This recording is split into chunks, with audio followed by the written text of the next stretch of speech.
दोस्तों, प्रतिशत की श्रृंखला में आज जो हम दशमलव को प्रतिशत में बदलना सीखेंगे। प्रश्न आपके सामने है, निम्न को प्रतिशत में बदलें। पहला है 0.342, दूसरा है 0.68 और तीसरा है 0.77। चलिए पहले को हम हल करते हैं। हमको दिया हुआ है 0.342। सबसे पहले इस दशमलव को हम भिन्न में बदलने की कोशिश करते हैं, तो हम इसको लिख सकते हैं, दशमलव को हटाएंगे।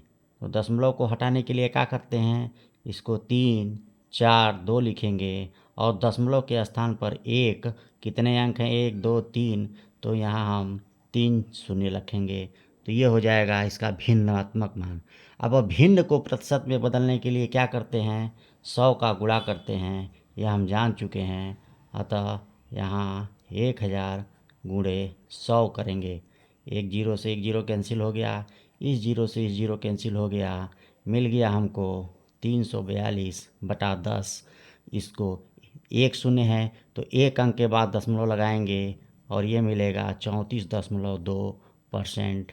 और ये क्या होगा, यही इसका आंसर होगा। तो इस दशमलव का ये प्रतिशत मान है।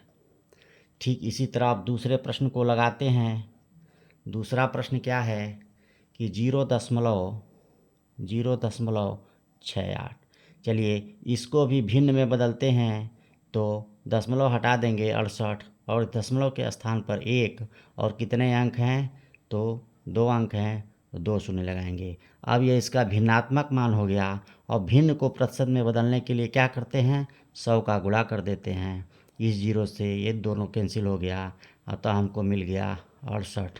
और ये इसका प्रतिशत मान होगा 68%। 0.68 का प्रतिशत मान हो गया। तो इस तरह ये इसका आंसर होगा। ठीक इसी तरह तीसरा प्रश्न हल करेंगे और यहाँ दशमलव को प्रतिशत में बदलना सीखेंगे। ठीक उसी तरह ये 0.77 है, अतः इसको पहले भिन्न में बदलेंगे। और भिन्न में बदलेंगे तो ये 77 लिखेंगे, दशमलव हटा देंगे और दशमलव के स्थान पर एक, और कितने अंक हैं, 2 अंक हैं, 2 जीरो लगेगा। अब ये इसका भिन्नात्मक मान हो गया। अब भिन्न को प्रतिशत में बदलने के लिए 100 का गुणा करते हैं। ये जीरो से ये जीरो कैंसिल, इस जीरो से ये जीरो कैंसिल, अतः यहाँ क्या मिल गया, 77%। 0.77 का प्रतिशत मान 77% हो गया। चलिए अब हमारी तरफ से एक चौथा प्रश्न है और इसको लगाकर आप कमेंट में बताएंगे कि इसका जवाब कितना आया है। 0.316 को प्रतिशत में बदलना है, इसके परसेंटेज वैल्यू क्या होगा, लगाकर बताएंगे। Thank you for watching.